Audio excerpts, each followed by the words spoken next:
Brain on Food was the first book that brought forward nutritional psychiatry. It explains the basis of the gut-brain connection, the science behind the foods you should try to eat, and the foods you should try to avoid. When we are doing nutritional psychiatry evaluations, one of the exclusions is an active eating disorder. That person is already struggling with their relationship with food. Every person is unique, so something that is a healthy food for you may not have the same impact on my body or microbiome. What I notice is when someone starts to feel better, making that swap, that switch, they want to do more. The Big Silence, empowering personal experiences, inspiring compassion, and healing lives. We are no longer silent. We are here. The Big Silence.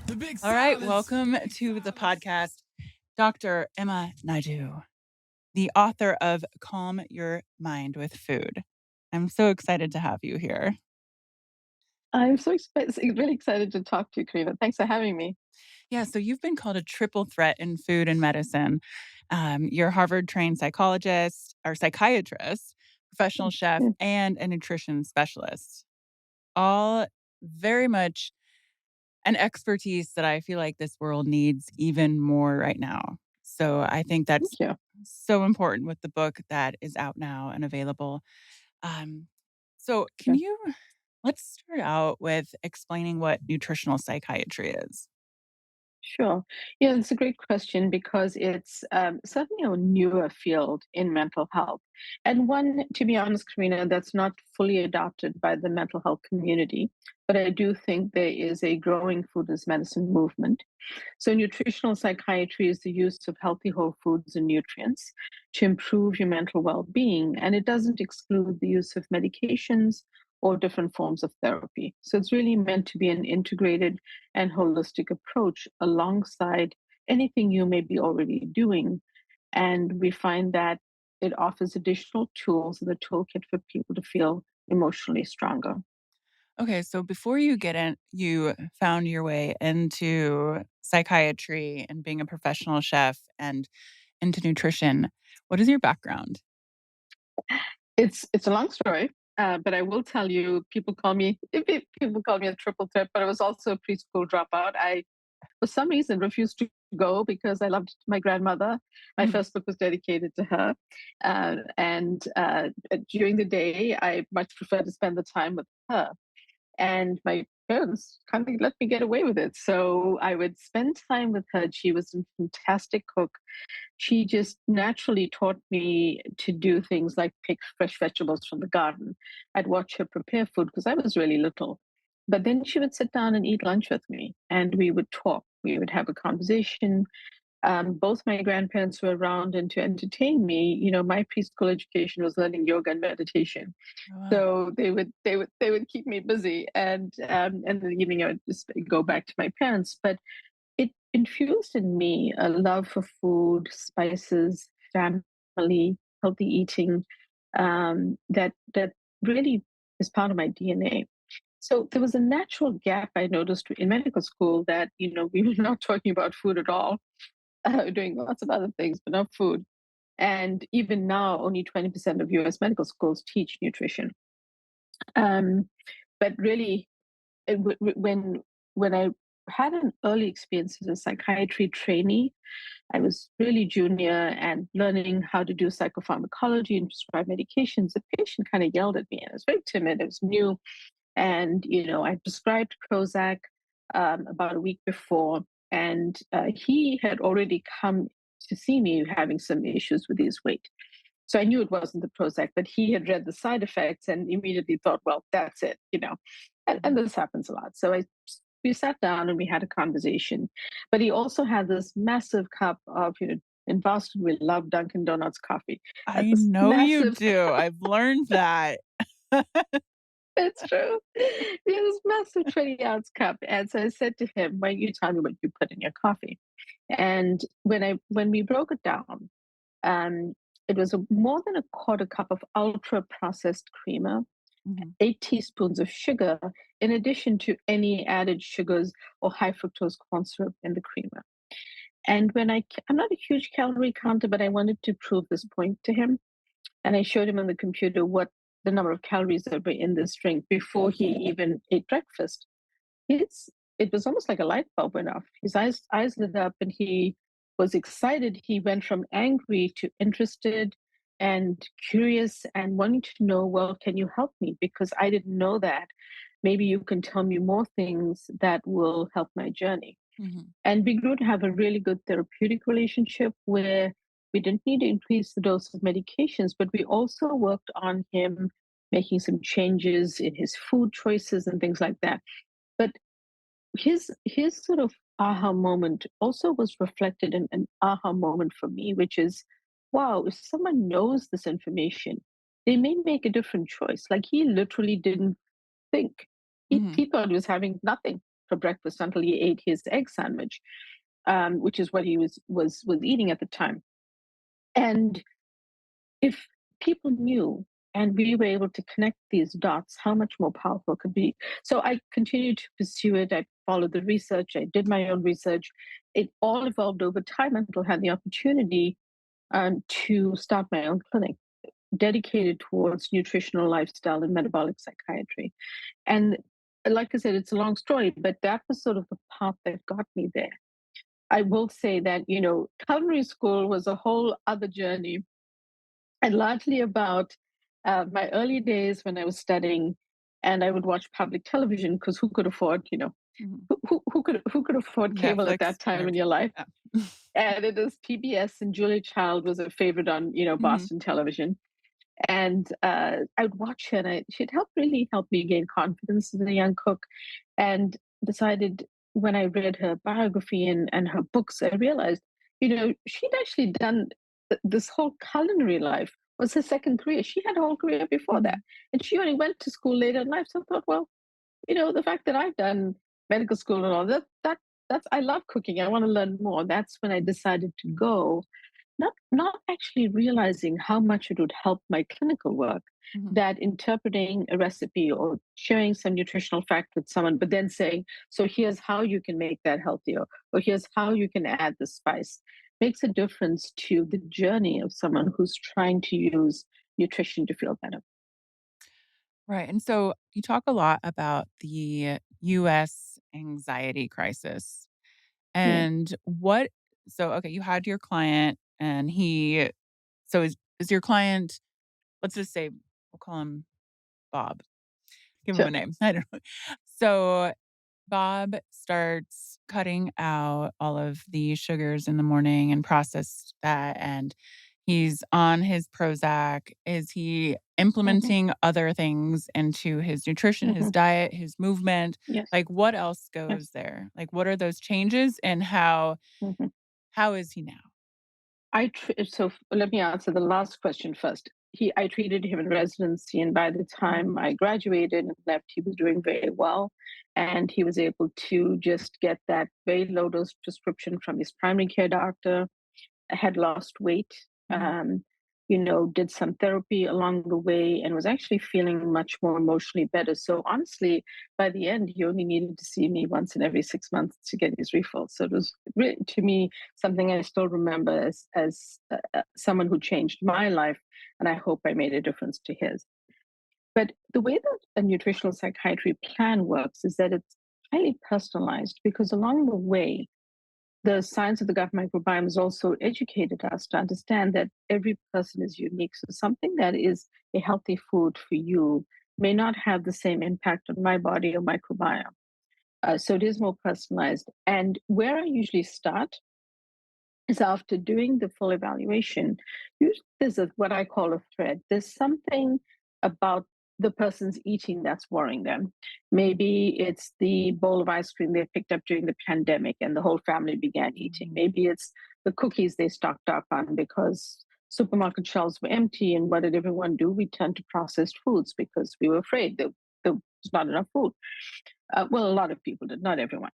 Um, and there's something that they are aware of, and I usually say start with that. Well, what would you are you open to changing that, because I can have some good suggestions for you. So often when we start there, it's powerful because the person is aware of it. They've come in because they're motivated to make a change. So by starting there, they feel they are they're performing an action which is going to make a difference. And unlike the laundry list, I first started my clinic in a different way, and my learning evolved as well. I found that when people have one or two changes that they make at a time, ideally one big one Mhm. to get them started, that creates the momentum for more change because the moment they start to notice a difference, sometimes it's improved sleep, sometimes it's just waking up without a feeling of angst every morning, which they were waking up with. Whatever it might be, they want to do more. And that's when I start to build in other parts of the plan and build out that anti anxiety eating plate or a nutritional psychiatry plate to help your mood, whatever it might be. And that's when the different or foods or recipes come in as well. I want to go back to something you just said about the pandemic and weight and food habits. Do you find in your clients that if you're talking about food and anxiety, I feel like there's a lot more anxiety since what's happened since 2020. Do you think it's food Yes. related and people trying to regain their good habits? Or Mhm. is it that we're more open to talking about our mental health? I feel it's a combination of a few different things. I feel that um, people during the pandemic, there was a certain group of individuals who became healthier. They exercised more, they began cooking at home. I even had some such people in my practice.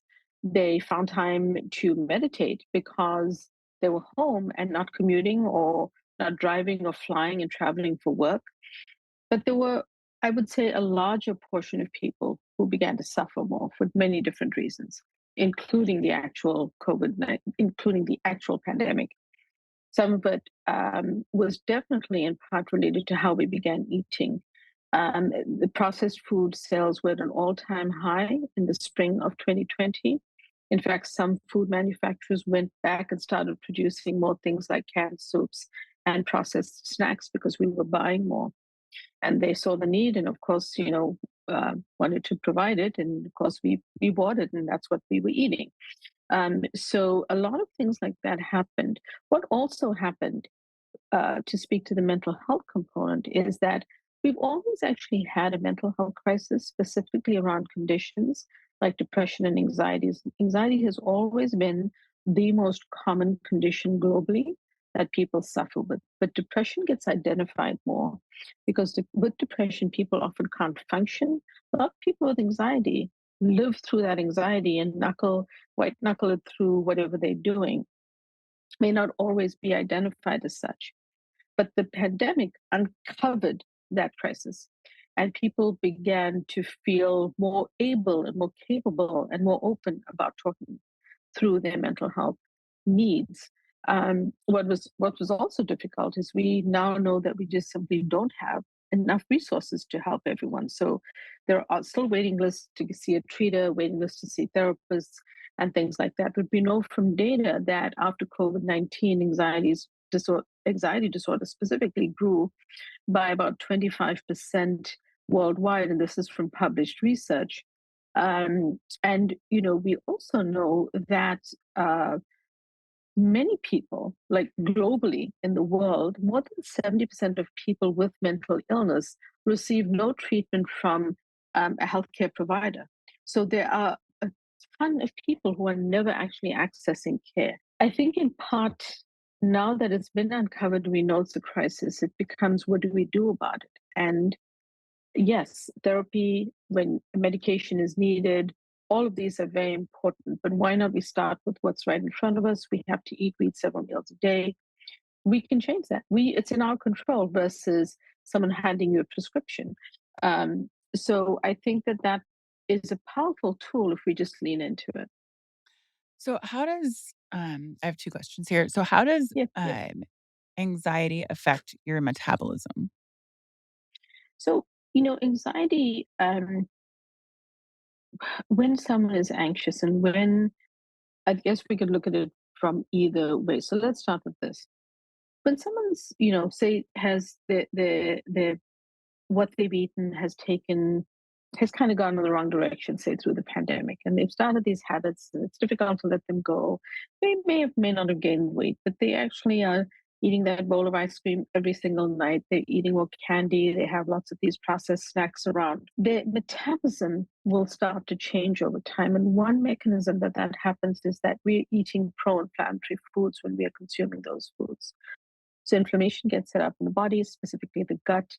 The gut and brain are connected. So inflammation in the gut is ultimately, over time, inflammation in the brain. When that happens, their metabolism is offset. And things like the hunger hormone, leptin, get thrown off because they can't do their job. Very simply,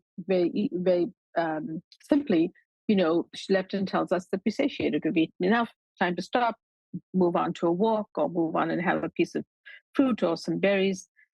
When leptin resistance sets in, and sometimes it's brought on just by unhealthy eating and continuing to eat unhealthy foods, our mechanism that tells us we're satiated no longer is working. And so we're eating more food, we're eating that second plate, and it gets thrown off. And this ultimately is just a vicious cycle that drives anxiety.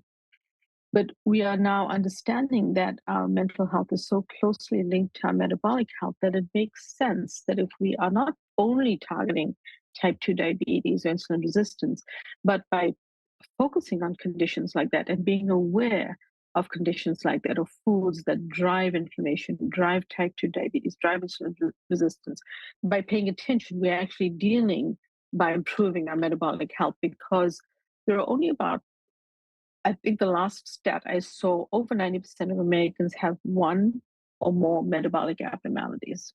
So we may not have the full syndrome, but we have something wrong.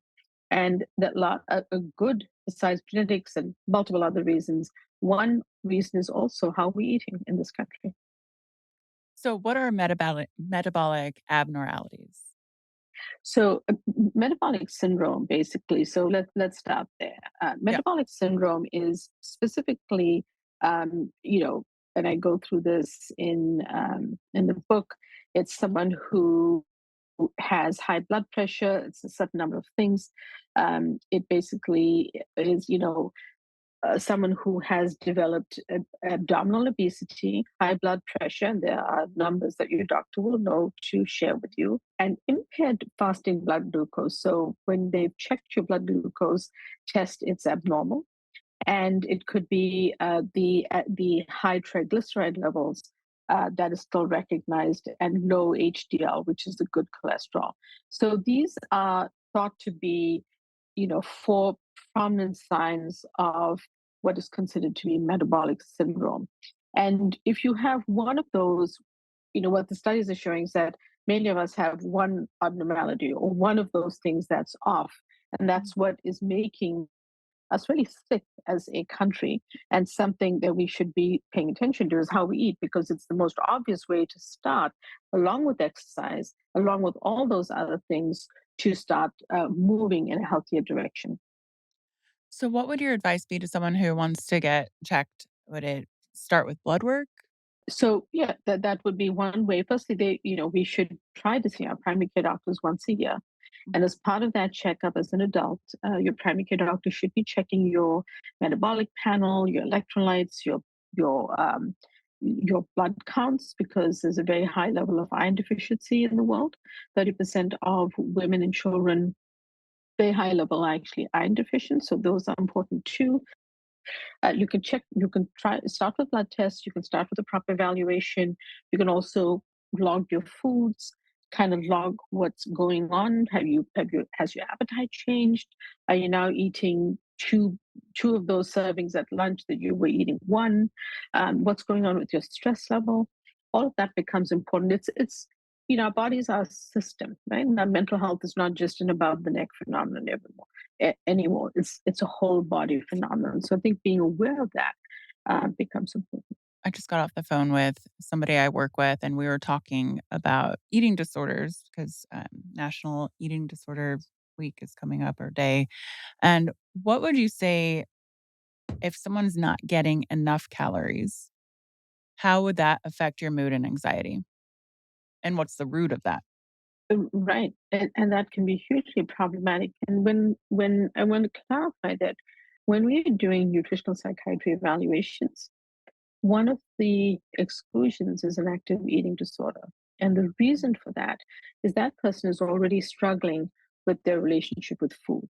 So by having them come to the clinic and say, "Oh, let's clean this up and let's do that," it actually might worsen the eating disorder. So it doesn't mean that in the future, if someone heals from an eating disorder, that they can't get the help that they need from our clinic. But really, we have to maybe sometimes need more or refer them for more acute care, like residential treatment, family therapy, a comprehensive program so that they feel better. Um, with eating disorders, it's lethal. People can die from them. People with severe anorexia can actually die because of the electrolyte abnormalities and reaching such a low body weight that literally their organ system shut down. So it is very serious. And definitely how that person is eating is also driving their symptoms. They might have heightened anxiety, severe depression, symptoms of trauma, symptoms of OCD, symptoms of poor focus. So it's all interconnected.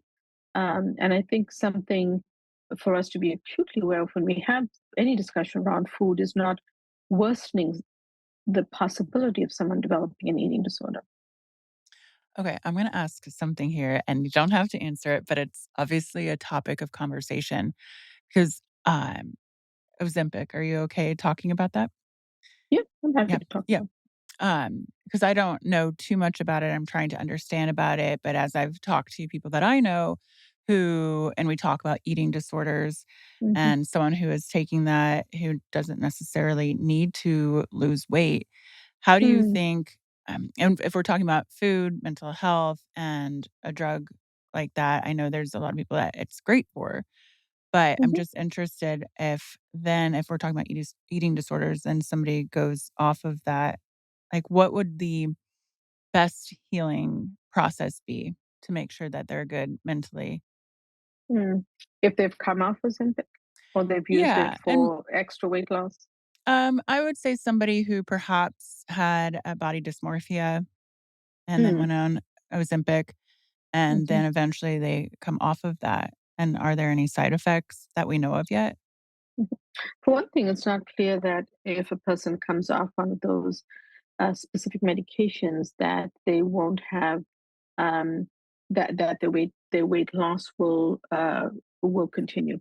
And so that's one issue which has not been resolved through research yet. Mhm, A lot of people are saying that who have had success with these medications for the appropriate indications um, are actually saying they're having conversations with their doctors, and right now they're continuing even if they've reached a goal weight and they're otherwise healthy, and their lab tests and even metabolic parameters have all improved. I think the question you're asking is a little bit more challenging in the following way. yeah, If someone was relatively, let's say, is there an ideal weight? I don't know that there is, but their perception of an ideal weight, I think, is a more accurate way to say it. He or she decided, well, I'm going to use those Ozempic to lose the extra 10 pounds, whatever it is. I think that when they come off it, we're not sure that that weight loss, if they have lost weight, is going to continue. So I'm not sure how that will affect them emotionally. mhm, We know that in individuals for which it is supposed to be prescribed, it's the reality is it's being used off-label for a lot of individuals, like the person you're describing. We know that it works very well in individuals who truly need it. the But for individuals who are using it in other ways, there could be problems that arise. One is mm, the weight gain could start again. They could become more depressed, anxious, and worried about the weight. It could drive or worsen their body dysmorphia. So it's hard to tell. Um, I would be a little bit concerned because now they're off the medication, and the medication was what helped them lose that little bit of weight they were worried about, which probably no one else may have noticed. That it mhm. was, but it was very important to them. They were very worried about it.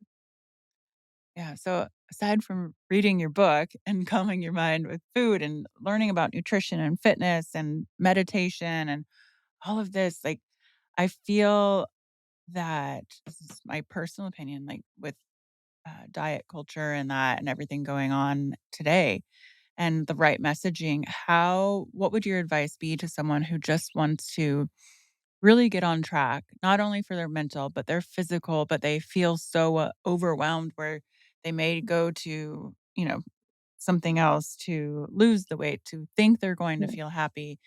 Mm. How do we just have I know you talk about 6 pillars of calming the mind, but Mhm. just Mhm. anything where without being overwhelmed, and earlier you said there's, Mhm. maybe take one step at a time because you don't have to do everything at once. So it's one step. So You what is shouldn't that actually. yeah, yeah. What is that step by step? I have a mnemonic that I like to tell people, to share with people. It's SEW.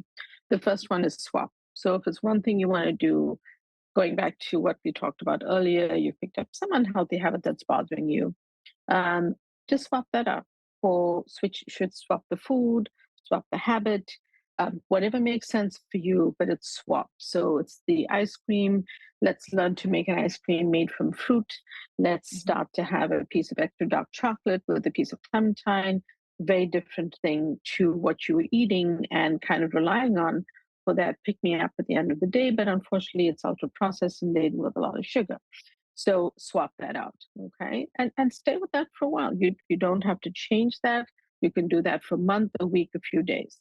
The next one is eat. So the next when I say eat, the whole principle of nutritional psychiatry is you can add a ton of foods that are not high calorie, that are satiating and good for your brain. Those leafy greens, the colorful vegetables, the healthy fats, the beans, nuts, seeds, legumes, getting your omega 3s from the fatty fish, eating avocado and getting your healthy fats from there. Whatever you eat, we can adapt that nutritional psychiatry plate to the specific diet that you care about to make it optimal for your mental well-being. So the next, I never want people to feel deprived. So that's why the E is for eat. And then the W is actually for walk, but walk actually represents a whole spectrum of things.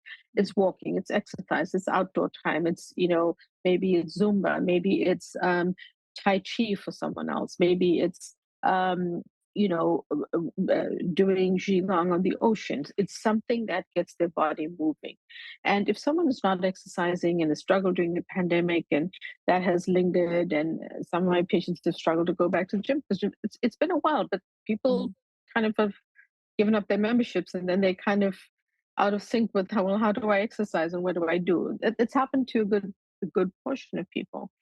So getting moving is really what the W is for. It's get your body moving in the way that you can.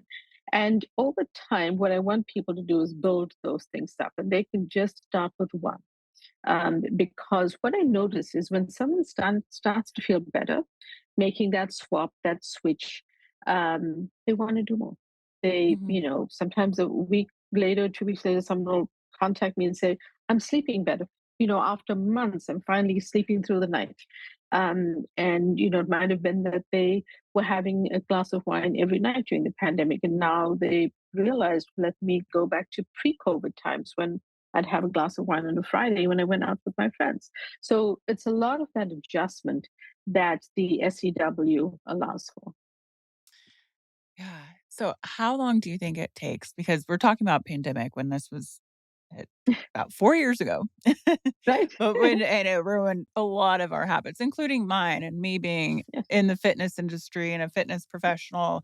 And I, made a lot of bad changes, the Yeah. But confusion we and all, all went through that. Yeah. yeah, we all did. And, there was, my mother passed during that time and I'm Mm. still like getting back I, into that. Who was Karena mhm. then that was Right. so, happy, and it is even for myself as someone who knows all of the right answers and the right things to do. Right. It's Right. still those one step at a time things. And I Yes. so maybe just any advice for anyone out there that's like, I feel like I'm not catching up quick enough. Feel like I'm not getting back to who I was. Hmm.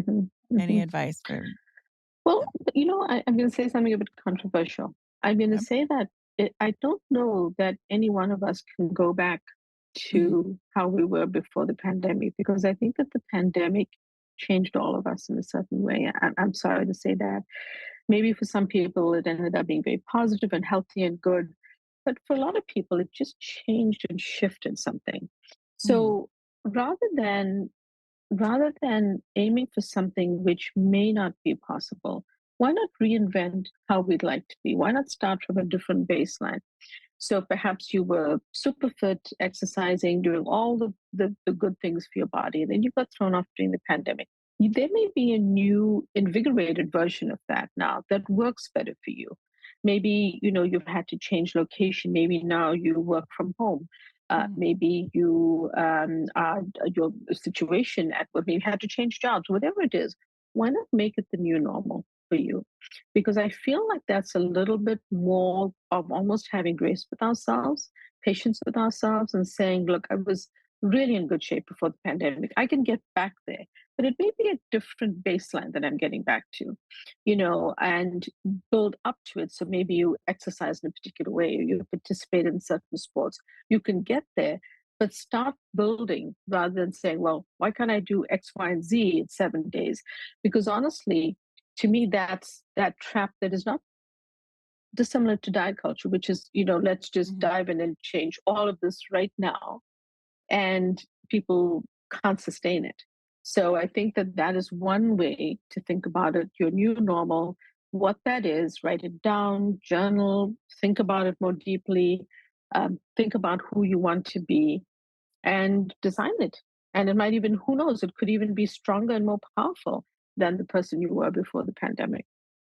I love that because we put so much pressure on ourselves, and we should never want Yeah. to be who we were 4 years ago, who we were last I week. mean, We're we are always growing and improving. changing all the time. Yeah, yeah, yeah, But I really feel like the pandemic threw yeah, us all for a loop, some way or another.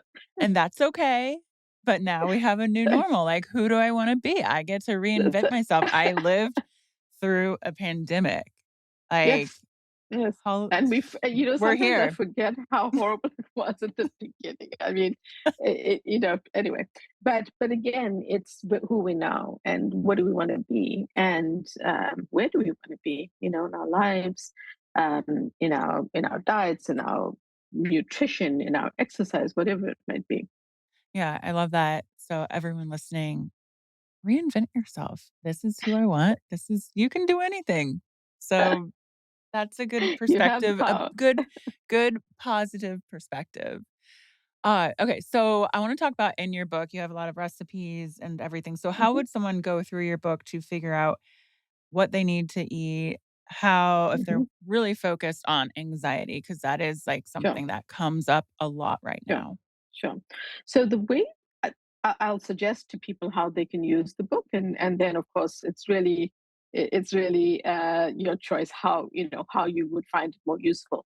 But the way that I wrote the book is the first section is really what's called the problem, all the statistics, so you understand the mechanisms that is potentially driving the anxiety in your body. I talk about immunity, the gut inflammation, anxiety and leptin, metabolic problems and all of that. So, if you're a nerd like me, you probably want to read that so you understand what's at the root of it and what we understand at the moment.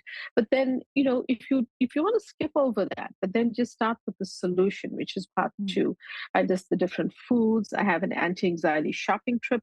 Literally, you can copy it from the book. You can take a photograph and you can check off the foods you want to buy, which will then allow you to step into part three of the book, which is the protocol, building your anti-anxiety eating plan based on how you shopped, what you bought, using those foods that link to the recipes in the final chapter of your book.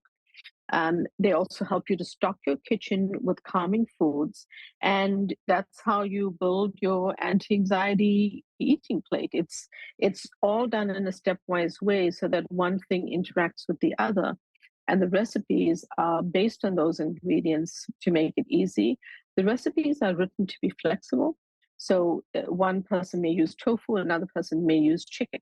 It's entirely up to you what your protein of choice is, but the spices and the flavorings and the Mediterranean slant on all of those recipes really makes it super delicious and more interesting. I love it. And okay, I have to ask this question. So there's a lot of controversy out there and different experts where it's like kale is not good for you, spinach is not, or fresh squeezed orange juice is not good for you. What are what are your thoughts on all of these whole foods where sometimes there's controversy and people are left like, well, what do I eat? Would you mind repeating the examples? I somehow didn't Yeah. hear all of them. I Oh heard yeah. orange juice. Yeah. So there's some nutrition experts or biohacking experts out there that are saying like Right, don't eat kale because it's bad for you, or no, don't eat spinach, or you shouldn't have fresh squeezed orange juice, just eat the orange, or don't do that. Like there's a lot of information right, out there.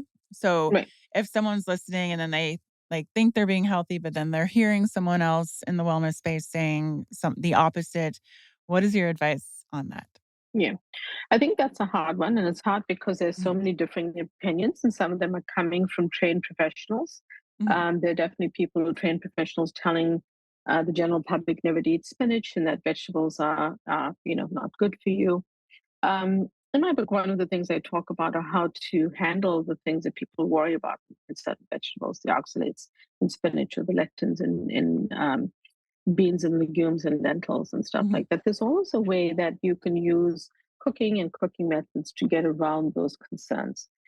I feel that when you are following a biohacker, following someone who's telling you to eat this and not that, number one, I'd be a little cautious. And why would I be cautious? Because our bodies were not intended to exclude multiple groups of food.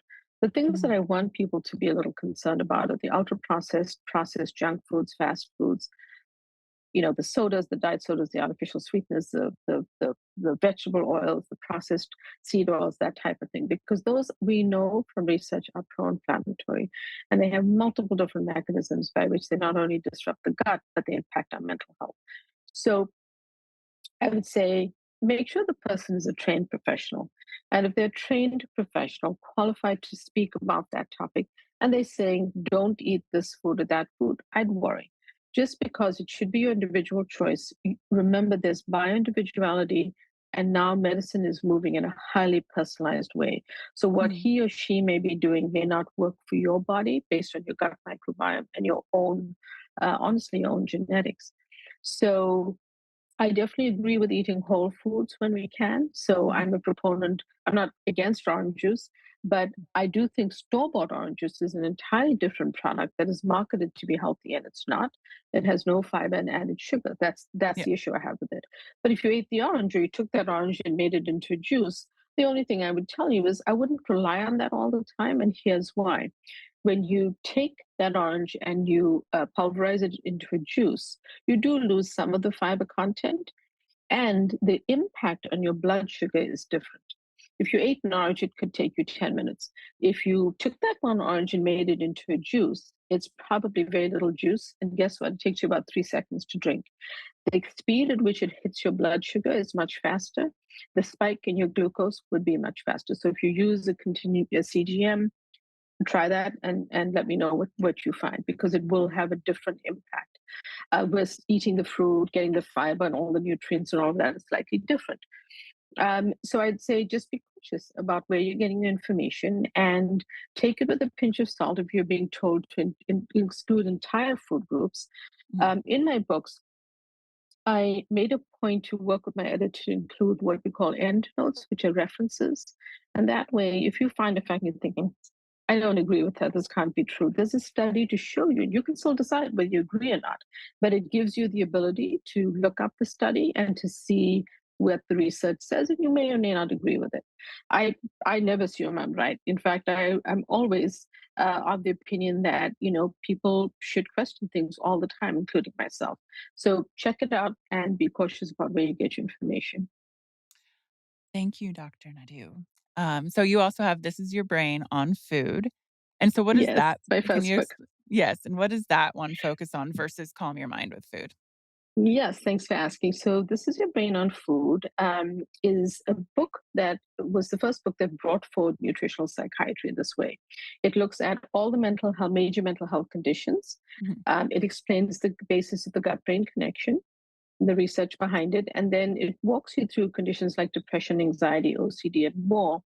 The science behind the foods you should try to eat and the foods you should try to avoid.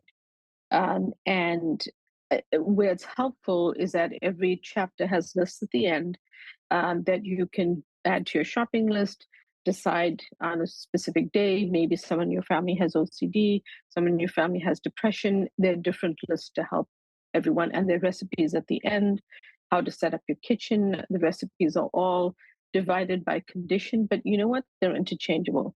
If you want to eat from the depression menu and make an appetizer from there, and a healing beverage from the insomnia menu, sleep is covered as well. You can mix it up that way, because here's the thing: they're all made from whole foods. So Yeah. you're not going to go wrong. You can just target a specific condition by honing in on those nutrients in that chapter. The depression menu. I know it doesn't sound that cool. We should rename I'm like, that. We should call do it I the want that better from the mood menu. depression menu today? The Anxiety the menu? better mood, the better mood menu. No, I have Oh, that book. I have This Is Your Brain on Food in my bookshelf in my house. But, thank you. both great books, and I thank you for all of your wonderful work and making this world a better place, because that is our goal. We all deserve happiness and anti-anxiety. So where Well, can thank you. everyone find you? Thanks, Karena. So you can find me at Dr. Uma Naidoo at DRUMANAIDOO. But please go to my website, umanaidoomd.com. Sign up for my newsletter, because every week I talk about a different food, talk about what you can do with it, where you can buy it. And people love that. So connect with me there. And at my website, you can find my book or support your local bookstore. But check it out. I think you'll find it helpful. Please write a good review Mhm. if you believe it and you enjoy the book. I would love that too, because it gives us feedback about what people are looking for, and we appreciate it. Thank you, and all of that info is in the show notes. Appreciate you and your work. Thank you so much, Karina. Thanks for having me. The big silence. The big silence.